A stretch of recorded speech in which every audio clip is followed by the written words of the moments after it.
noite. Que a paz de Jesus possa estar conosco. Que a infinita bondade do Mestre possa chegar até os nossos corações, para que possamos entender e compreender, cada um de nós, a mensagem que nos é proposta. Primeiramente, eu quero agradecer porque fui presenteada com esse tema.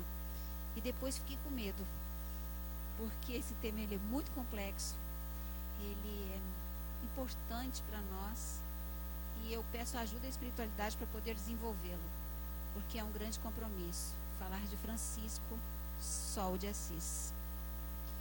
Para nós iniciarmos, vamos lembrar um pouquinho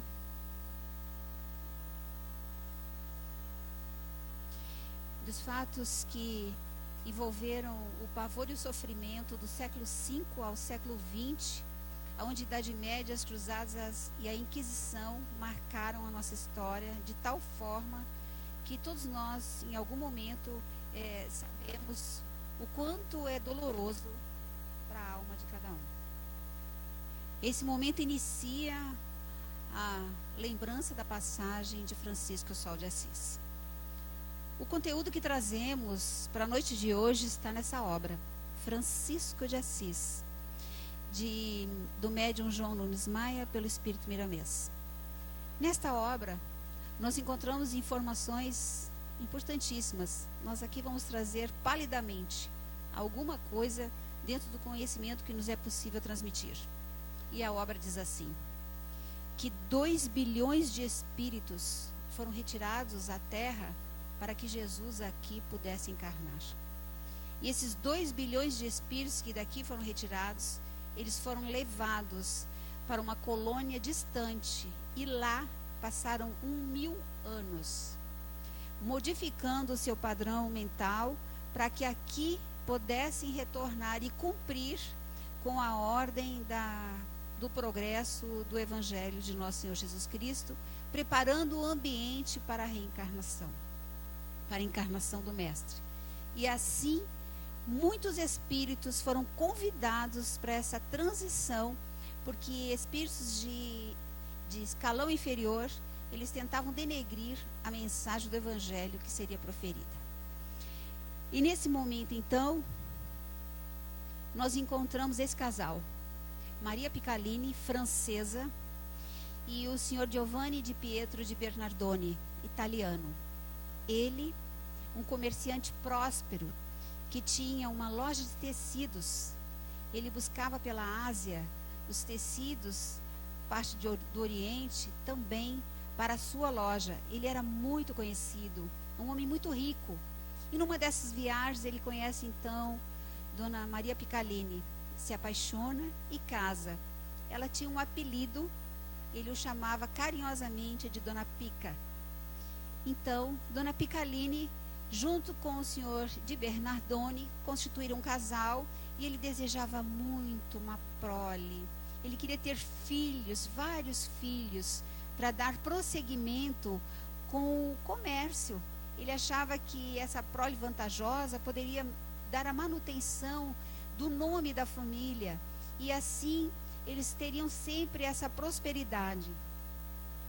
E certo dia, Dona Maria Piccolini avisa ao senhor Bernardoni que viajava muito.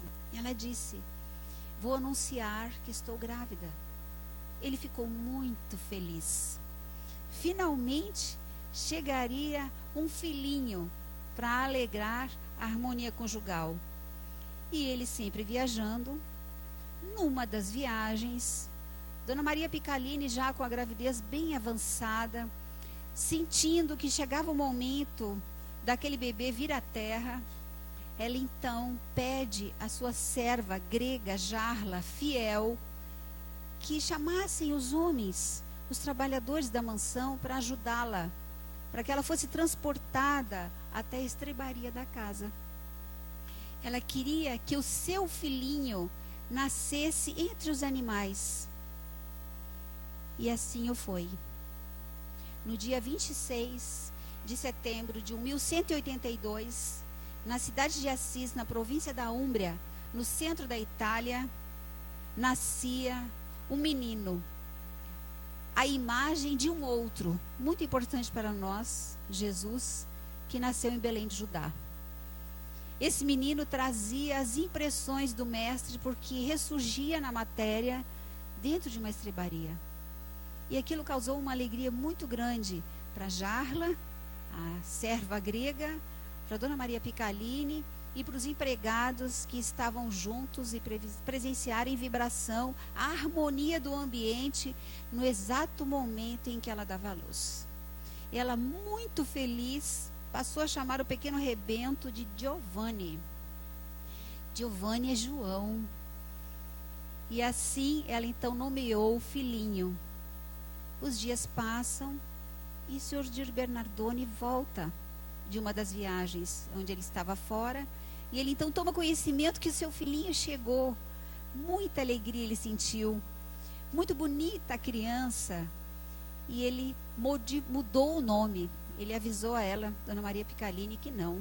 Ele sabia dentro dele que o filhinho deveria se chamar Francesco. E ele muda o nome para Francesco, que é Francisco ou Francesinho, como era chamado pelos pais. O tempo passa e esse menino vai crescendo lindo, saltitante e sensível. Ele ainda pequenininho era colocado sobre a base da mesa do comércio, da loja de tecidos de Sr. Bernardoni, e essa criança cantava e encantava os que lá frequentavam a loja de tecidos. Se sentiam tocados por aquele menino que, de alguma forma, ele transmitia algo de diferente e especial. Esse menino cresce e ele então passa a assumir, de acordo com o desejo do pai, a administração da loja de tecidos. E certa vez, quando ele estava próximo dos 15 anos mais ou menos, o Sr. Bernardoni mais uma vez viajando, Francisco, ele então assumindo a loja junto com os empregados do pai, ele recebe um grande comerciante de uma cidade vizinha, que vai até a loja do Sr. Bernardoni e passa a manhã escolhendo tecidos para produzir as roupas da época. E de repente aconteceu algo diferente. À porta da loja aparece um mendigo. Ele olha para dentro da loja, olha para Francisco e estende a mão. Francisco estava ocupado com a comitiva que ali estava, porque ele era um comerciante importante, ele precisava dar atenção àquele cliente importante. Mas Francisco ainda assim se dirige até a porta e diz para o homem: eu agora não posso atendê-lo. Mais tarde eu falarei com o senhor. E continuou as voltas com o comerciante. Quando o comerciante se vai, ele então termina aquela tarefa, ele pensa: vou procurar aquele homem. Porque o sentimento de culpa começou a lhe bater nas suas fibras e ele sentiu algo como uma responsabilidade em prol daquele mendigo que estava à porta lhe pedir logo cedo ajuda e auxílio. E ele segue então na busca daquele homem. Quando ele sai para buscar o homem, ele observa que aquele homem estava sentado logo à direita da loja, do lado de fora. Ele então se aproxima do mendigo, se ajoelha, olha nos olhos dele, pede desculpa, pede perdão por tê-lo deixado tanto tempo, entra na loja e cede algumas moedas para aquele homem. Aquele homem agradece e sai calmamente pelo seu caminho. Mas aquilo mexeu com Francisco. Começaram questionamentos importantes dentro da sua intimidade, burilar, perturbar. Ele começou a pensar: por que uns nascem ricos e outros nascem pobres? Por que uns têm tanto e outros não têm nada? Porque eu nasci em situação de abastança, porque esse homem nasceu em situação de mendicância. E ele começa a perguntar essas coisas para si mesmo e ele começa a entrar num processo de apatia, de sofrimento. O pai, Sr. Bernardoni, mais uma vez, chegando de viagem, encontra o filho apático. Ele observa que, em vez de o filho estar feliz por estar trabalhando, cuidando dos negócios do pai, ele não estava bem, ele estava triste. Então ele combina com Dona Maria Picalini: vamos mandar Francisco fazer a sua primeira viagem. E Francisco foi conhecer aos 16 anos a velha Roma. Francisco foi conduzido a uma viagem e ele então conheceu a Basílica que fica no pátio, a Basílica de São João de Latrão, que fica no pátio de São Pedro. Essa imagem é da Basílica. Ele, quando chegou, vislumbrando aquela beleza toda, né, da cidade romana, ele tinha vontade de conhecer essa igreja, porque a mãe era católica ferrenha. Quando ele adentra a essa catedral, ele toma um impacto, porque é uma catedral muito luxuosa. Muito luxuosa. A seguinte imagem, a gente pode observar um corredor também de muito luxo. Aí Francisco novamente começa a sentir aquelas inquietações. Por que uns nascem ricos e outros nascem pobres? Por que uns vivem na abastança e outros na mendicância? Por que uns têm tanto e outros não têm nada? Ele começa a sentir dentro dele novamente aquelas inquietações, e ele então sai de dentro da basílica e observa que no pátio de São Pedro estava cheio de mendigos, homens invisíveis aos demais. Ele então teve uma ideia: eu vou localizar um desses aqui, um desses mendigos, e vou pedir para trocar de roupa com ele. E assim ele fez. Ele escolheu o mais pobre de todos na aparência, pediu licença e perguntou se ele aceitaria trocar a roupa. E o mendigo aceitou. Ele então entrega a sua túnica de fio de ouro e coloca a roupa, túnica rota, suja, mal cheirosa, do mendigo, e experimenta o outro lado da vida. Porque até então ele estava sendo muito bem recebido, com um sorriso fácil ao rosto. E de repente esses rostos ficaram indiferentes, não estavam vendo mais Francisco. Francisco passou a ser mais um dos invisíveis que estavam naquela praça. E novamente aquele sentimento: por que uns nascem ricos e outros pobres? Porque uns têm tanto e outros não têm nada. E ele vai vivendo aquelas aflições. Naquele mesmo dia ele retorna para Assis. O tempo passa e ocorre um episódio. Em 1202 explode a guerra de Assis com Perúcia.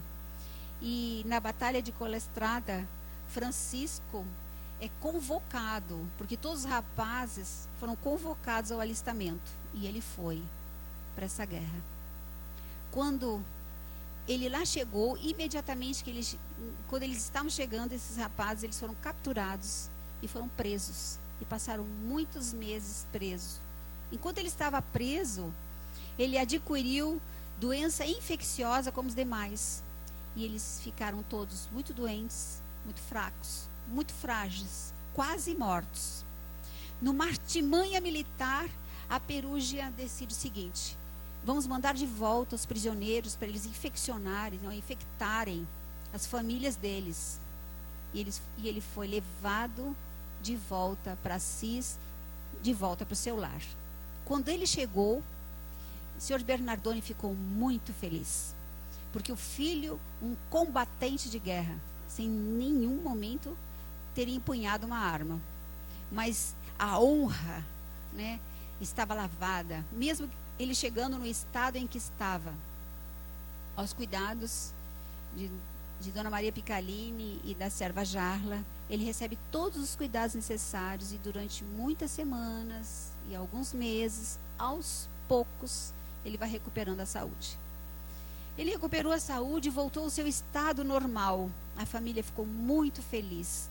O senhor Bernardone teve uma ideia: nós vamos montar uma festa, vamos organizar aqui uma festa, porque Francisco, nosso filho, agora tem saúde novamente. E organiza uma festa milionária na mansão. Francisco, que era o homenageado, era o esquecido da festa.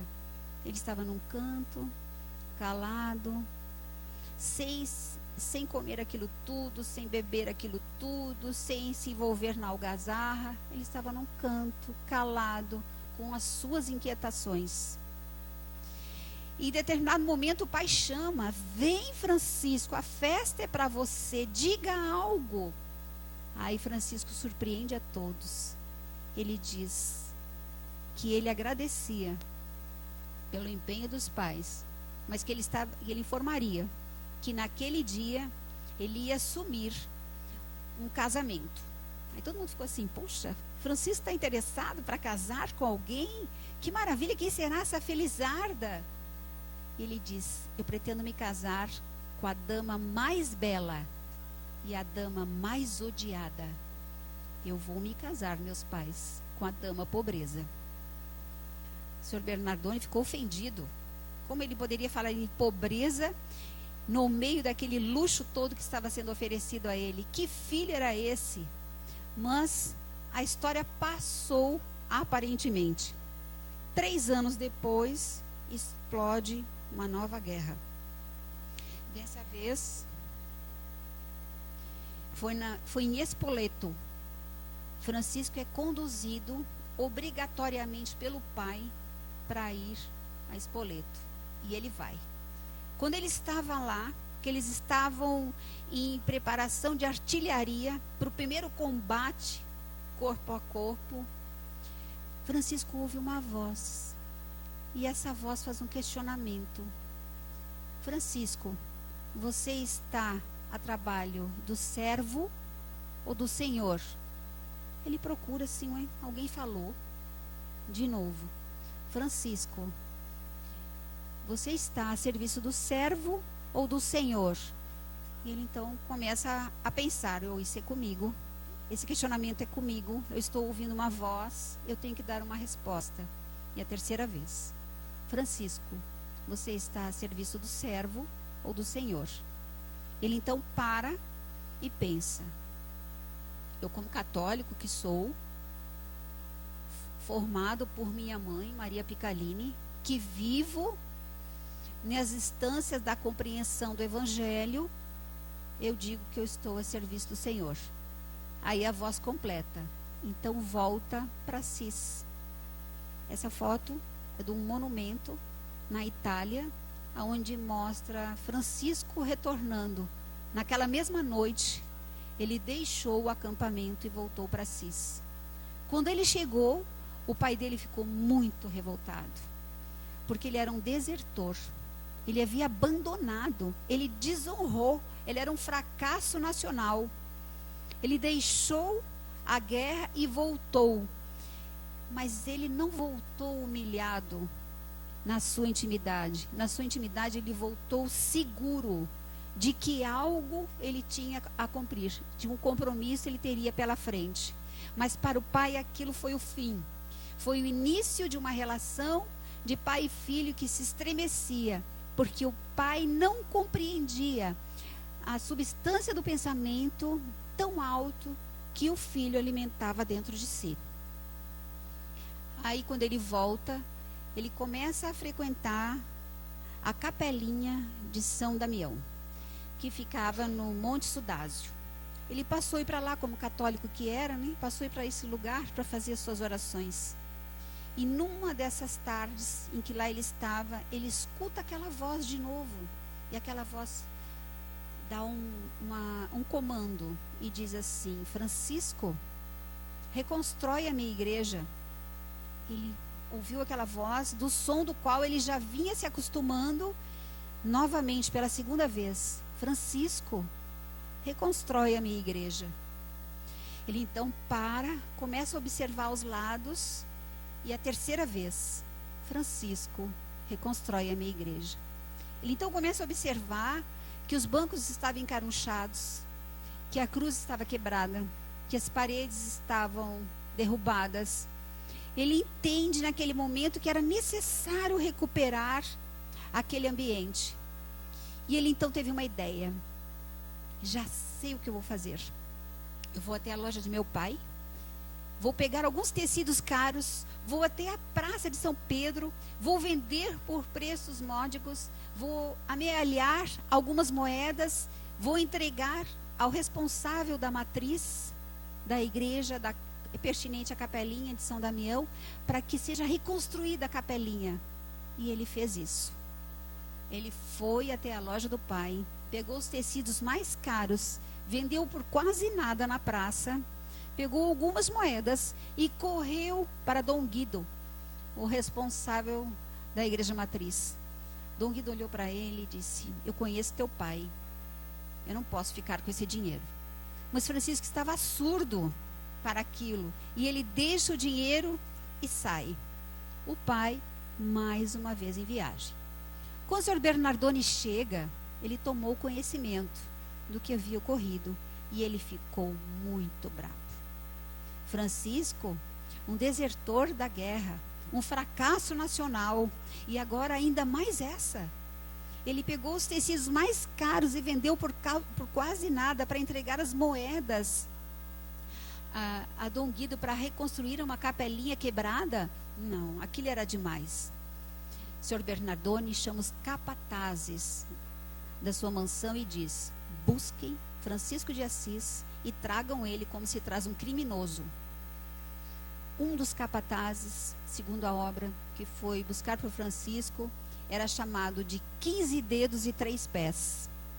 Porque além dos 2 pés normais, ele tinha um pé anexo com 5 dedos. Então ele tinha 15 dedos e 3 pés. Numa expressão muito grosseira, num magnetismo muito animalizado. Esse homem é um dos capatazes que foi buscar Francisco. Quando Francisco é trazido para o pai, imediatamente ele é colocado na cela do porão da mansão onde vivia. E ali ele ficou preso alguns dias. O senhor Bernardone, muito materialista, vai até Dom Guido e traz de volta as moedas que Francisco lá havia deixado.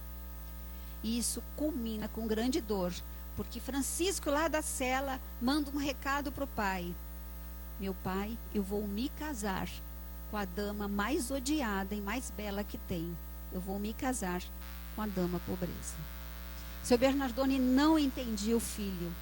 E mais uma vez ele sai em viagem. Dona Piccaline, entendendo o que se passava com o filho, compreendendo na sensibilidade feminina que é vinculada ao mundo maior da vida, ela entendendo e compreendendo isso, ela manda soltar o filho e diz para Francisco: vai, meu filho, eu me entendo com teu pai. E ele se liberta daquela cela.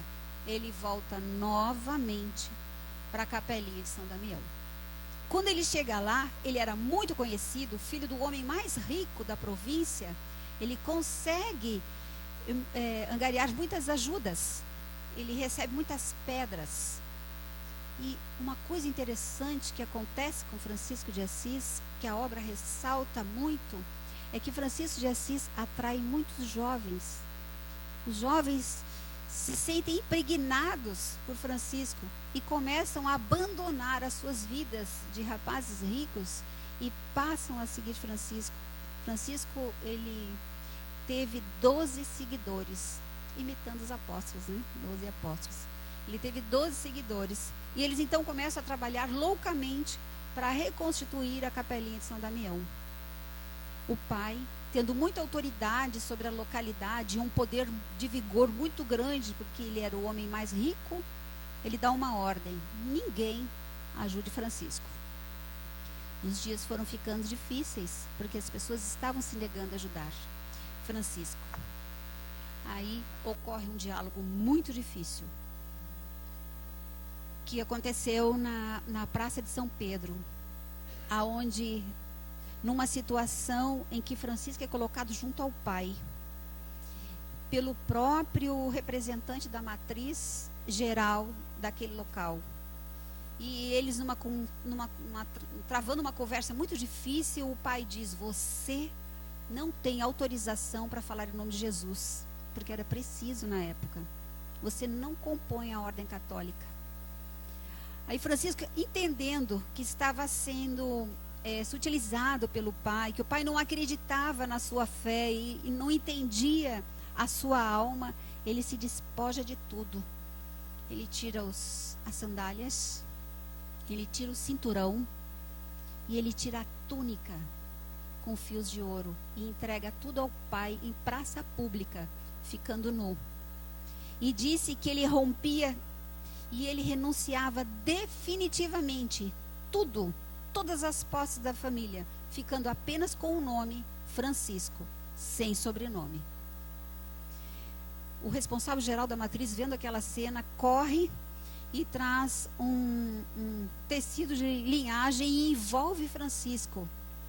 E aquela passou a ser a primeira túnica de Francisco. Um tecido muito comum, muito ralo, muito empobrecido. E Francisco assume então a posição unicamente de Francisco. Os dias passam numa dureza, porque a sociedade toda virava as costas para ele. E ele teve muita fome em determinado dia. Ele pensou: vou bater em casa de uma senhora que muitas vezes se regalou aos pratos das grandes festas que eram oferecidas no lar dos meus pais. Vou pedir comida a ela. Foi ela mesma que atendeu a porta. E ele disse: eu sou Francisco, eu tenho fome. Pode me dar uma migalha de pão? A mulher lançou sobre ele um olhar malicioso. Pediu que ele aguardasse. Foi até o fundo da cozinha de sua casa e volta com uma gamela de comidas estragadas. E oferece a ele sorrindo. Quando Francisco sentiu o odor pesado daqueles alimentos, ele lembrou que Jesus passou 40 dias e 40 noites sem comer no deserto. Ele então entendeu que naquele dia ele precisava trabalhar se quisesse se alimentar, trazendo sempre lições para nós. Então Francisco passou a fazer pequenos serviços. Ele ajudava as senhoras a descerem das carruagens, carregava os mantimentos de carruagem, cuidavam de alguns animais e dizia: só me pague o necessário. Não quero mais do que o necessário. E assim, então, ele tinha poucas moedas, mas o suficiente para se abastecer. E os jovens, junto a Francisco, observando Francisco e copiando o modelo dele.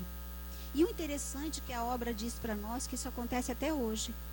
Que Francisco de Assis tem o poder de atrair os maduros, mas os jovens é como se fosse irresistível.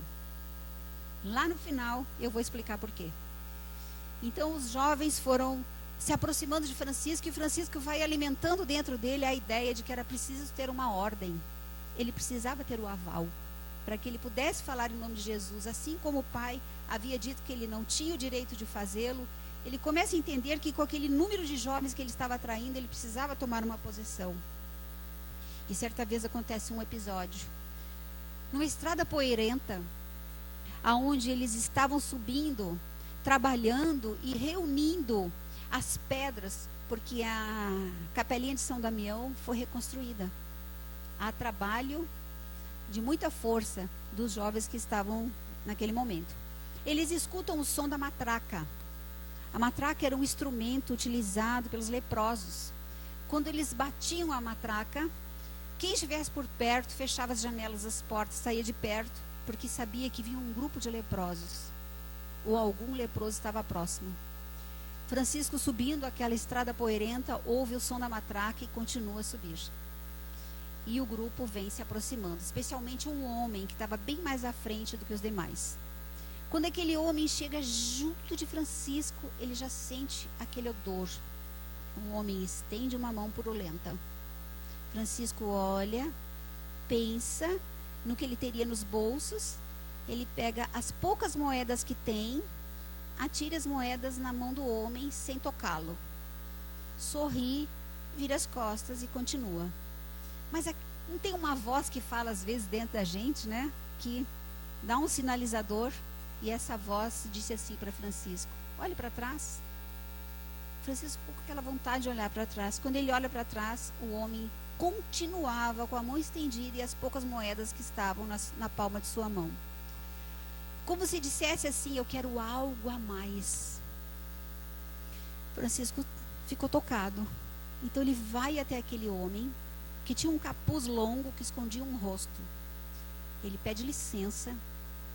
Ele tira aquele capuz. Ele se defronta com uma cena muito desagradável. Os olhos em pus, as narinas abertas por conta da lepra. Um odor muito pesado. Ele então olha para aquele homem beija a face daquele homem e abraça. Naquele momento que ele está fazendo isso, um perfume inunda o local. Ele vive um transe muito rápido. Ele se afasta, ele olha para aquele homem e era o próprio Cristo.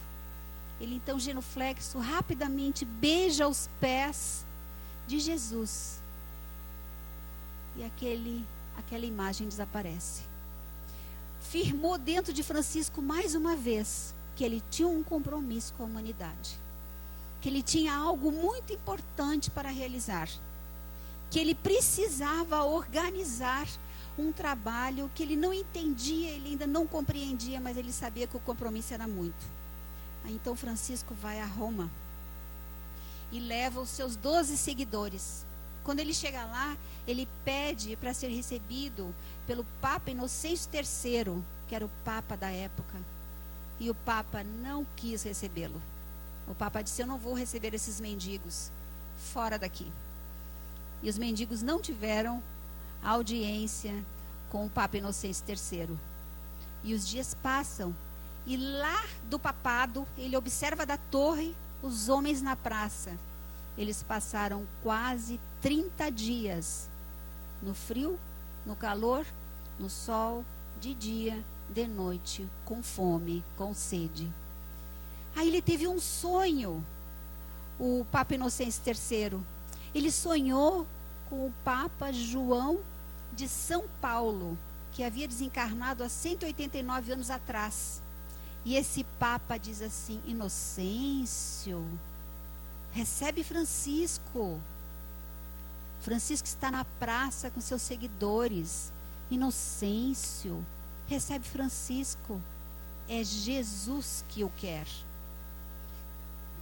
O Papa Inocêncio desperta e ele entende que aquilo era uma mensagem de vigor. Na manhã daquele dia, ele decide que receberia Francisco. Naquele luxo todo do papado, lá vem Francisco na frente e os seus 12 seguidores. Francisco, de pés descalço, com a sua roupa simples, adentra e chega até o Papa, reverencia e pede para fundar uma ordem com todos os preceitos da Igreja Católica, mais um: a pobreza. O Papa olhou e achou muito difícil, porque naquele luxo todo, como ele autorizaria isso? Mas enfim, ele lembra do sonho que ele teve com o Papa João de São Paulo. É Jesus que o quer. E num repente de um efeito mediúnico, ele então sai do seu trono, se ajoelha e beija os pés de Francisco. E dentro dele bate fortemente a impressão de estar dirigindo de forma equivocada a igreja. E Francisco então recebe a autorização para fundar a ordem franciscana. O Papa Inocêncio III, então, ele assinou a tonsura. Tonsura é um documento de uma celebração que antecede a função que a igreja fornece de ordem. É a retirada total dos cabelos e barbas. Então, ele assina a tonsura. E veja só, que foi realizada pelo Cardeal São Paulo, que foi uma das reencarnações de Emmanuel. Sempre Emmanuel e Jesus, né? Foi umas encarnações de Emmanuel. Então fica formalizado a ordem franciscana. Foi assim que surgiu a ordem franciscana. Mas quando se fala de Francisco, a gente não pode esquecer de um outro elemento importantíssimo também. Grande companheira de Francisco, que é Clara de Assis. Não é mesmo?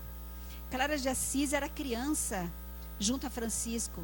Muitas vezes eles brincavam juntos, ficaram moços na mesma localidade, e dentro dela também existia algo diferenciado, onde o calor da paixão pelo amor de Jesus tocava as suas fibras, e ela tinha o mesmo desejo que ele, de viver em pobreza. Ela então, sob orientação dele, que passa a ser chamado de Pai Francisco, ela com muita dificuldade, porque foram muitos eventos para que isso não ocorresse, ela rompe com a família e funda a Ordem das Clarissas. muito bonito. E ela atrai muitas jovens para junto dela.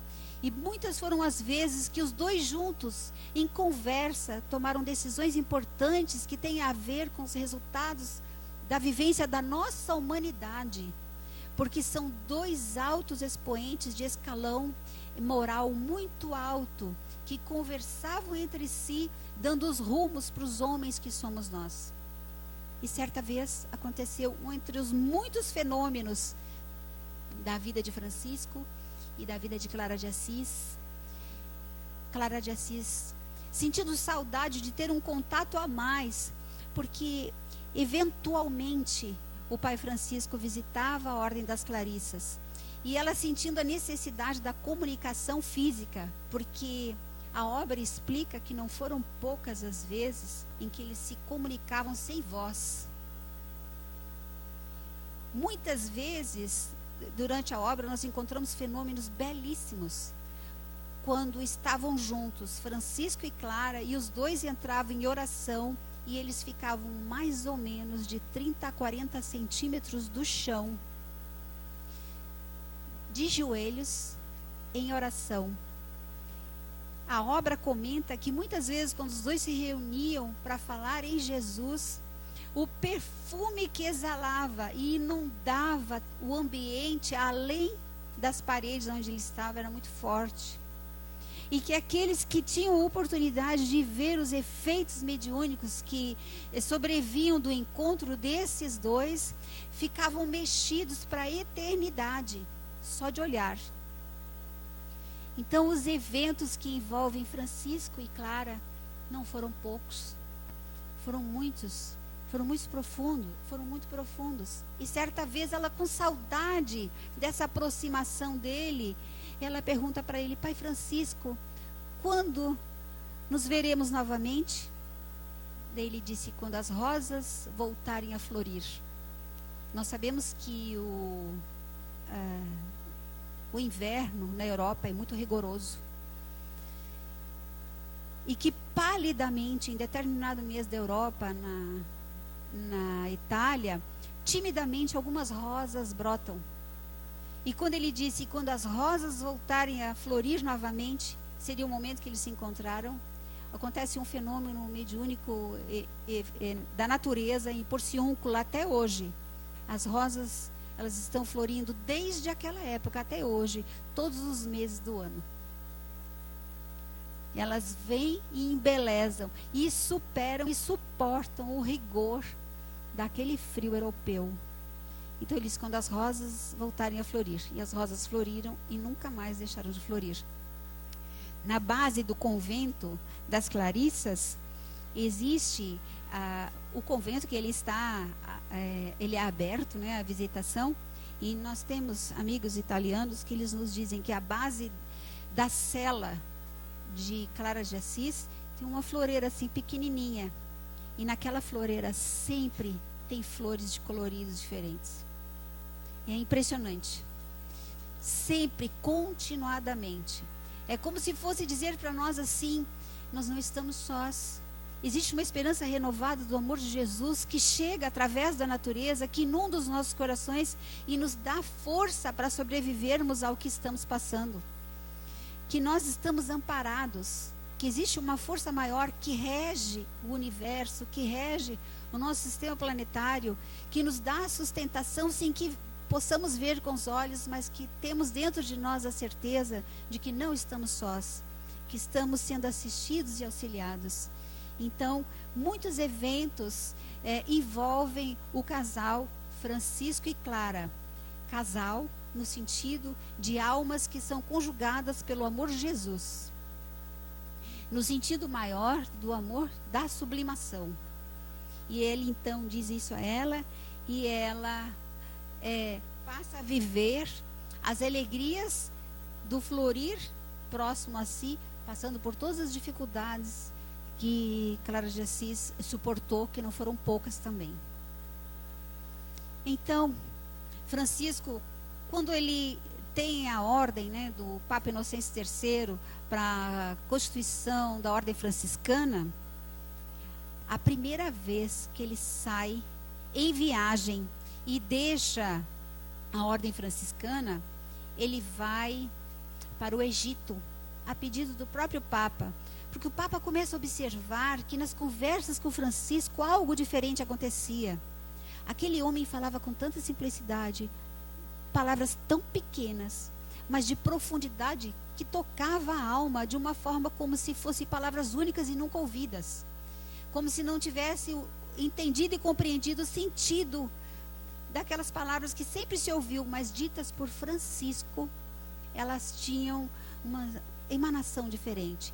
Então o Papa Inocêncio III, respeitando e observando o que ocorria junto a Francisco, os fenômenos que chegavam até ele, aonde Francisco produzia ajuda e auxílio, porque são muitas histórias lindas e tocantes. O Papa Inocêncio pede a Francisco: Francisco, meu irmão, vá até o Egito falar com o sultão, por ordem do sultão Saladino das Cruzadas, o supervisor Gamel. Ele tem entrado em adversidades com a igreja e nós precisamos da paz. Francisco, então, pela primeira vez, deixa a ordem franciscana e vai para o Egito. Lá ele passa 9 meses. Faz uma viagem difícil. Quando ele chega lá, as conversações são muito difíceis por conta do pensamento proveniente da ordem do sultão Saladino, aonde nós podemos entender que a perversidade era muito alta. E depois de muitas conversas, de muitas audiências, finalmente ele se rende à paz. Então Francisco, sentindo essa segurança, começa a retomar. Quando ele volta, faz o caminho de volta do deserto para Assis, ele contrai a doença do deserto, que era o tracoma e o glaucoma, que não tinha cura.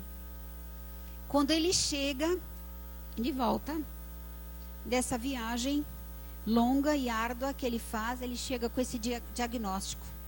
Não tinha cura para isso. Não tinha como resolver essa problemática.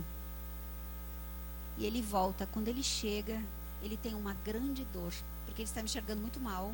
E quando ele volta, que ele adentra a ordem que ele fundou, ele encontra copos de cristal, pratos de louça fina, talheres com detalhes, nada a ver com a proposta dele de pobreza. Ele entende, tenta conversar com aqueles que estavam cuidando daquele ambiente para lembrá-los de que deveriam viver em pobreza. E eles não atendiam mais a Francisco. Francisco abandona a própria ordem e vai viver sozinho entre os leprosos. Vai dar de si sem condições, porque a cegueira estava galopante. E ele então é tratado com o tratamento que é feito à época, que era ferro em brasa nos olhos. Conta que Frei Leão, que estava ao lado dele, quando observa que Francisco vai passar por um procedimento desses, terrível, e ele ainda diz: irmã Fogo, minha irmã, não me maltrate, é a última vez que eu a vejo.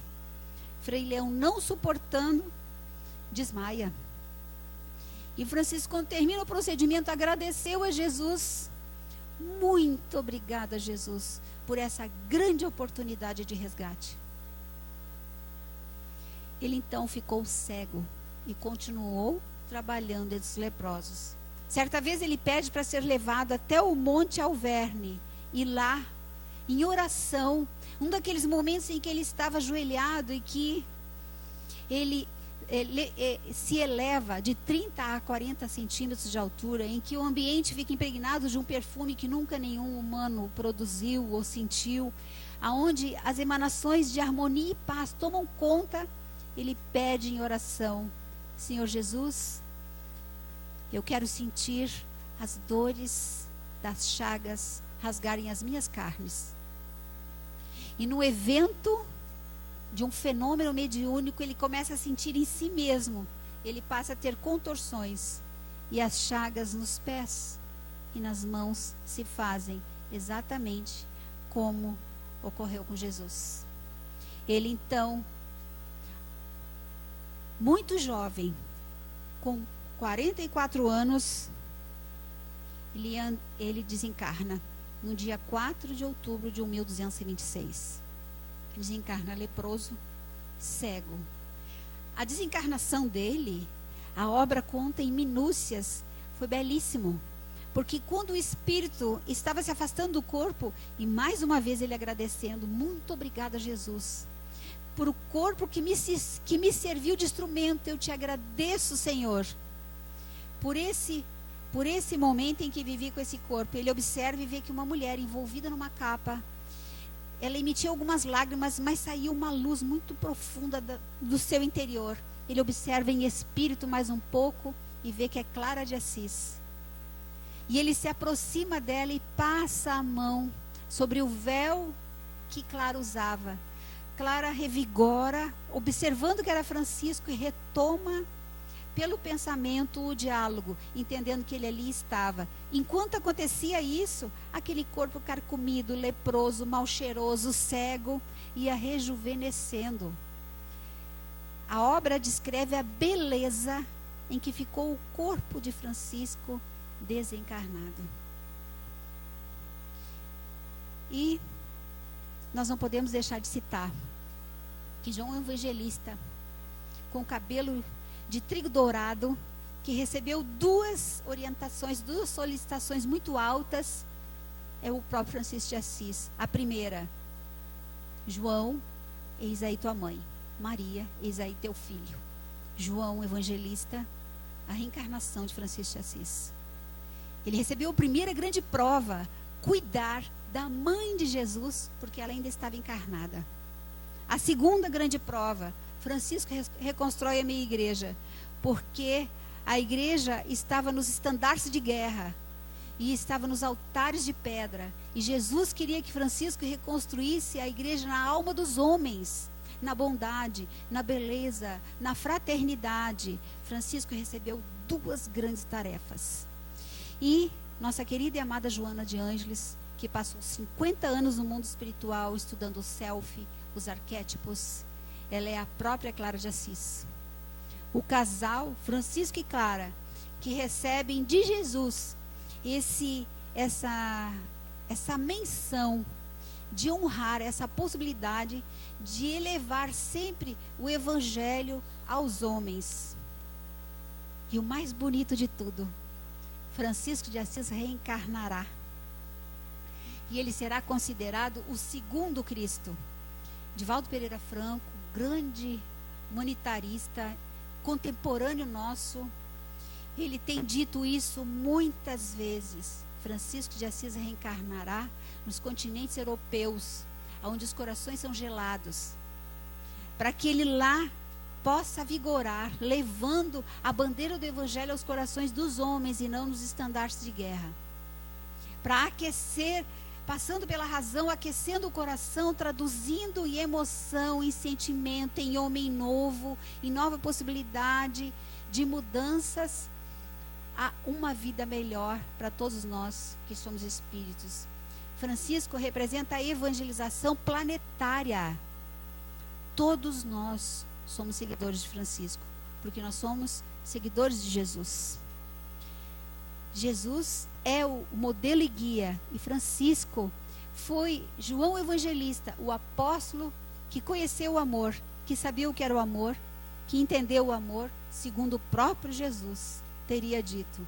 Então, nós temos um grande estandarte, que é Francisco e Clara de Assis.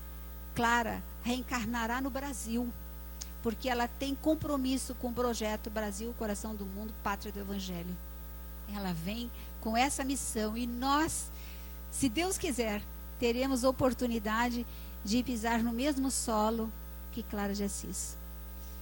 Esse é um tanto do muito, um pouquinho do muito que nós podemos traduzir sobre Francisco Sol de Assis. Nós temos sobre nós baluartes muito importantes, e todos nós somos responsáveis, porque nós nunca mais poderemos dizer que não sabíamos. Cada um de nós que está aqui é um irmão de Jesus, Irmão de Francisco, nós temos compromisso com a evangelização planetária. Cada um de nós temos que fazer a nossa parte, dentro dos nossos lares, com os nossos companheiros, com a sociedade, no meio acadêmico, no meio científico, no meio da sociedade espírita, aonde estivermos, porque somos responsáveis na manutenção e divulgação da Boa Nova, aonde nos transformaremos em seres muito melhores. O que nos ocorre é de responsabilidade nossa. Muitas vezes somos nós que pedimos. Se Francisco agradeceu a cegueira, a lepra e ao câncer que teve, agradecendo a oportunidade de viver uma experiência na sua renovação de espírito em evolução, imaginemos nós. Então todos nós somos irmãos de Jesus, irmãos de Francisco, amparados por Clara de Assis. E para encerrar, eu convido ousadamente todos vocês a entrarmos na frequência ainda mais potente de Francisco e cantarmos a oração de Francisco de Assis. Vamos cantar?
Que possamos seguir firmes, fortes, aconchegados, confiantes em dias melhores. Estamos muito amparados e sigamos por Jesus, com Jesus, unidos a Francisco, o pobrezinho de Assis.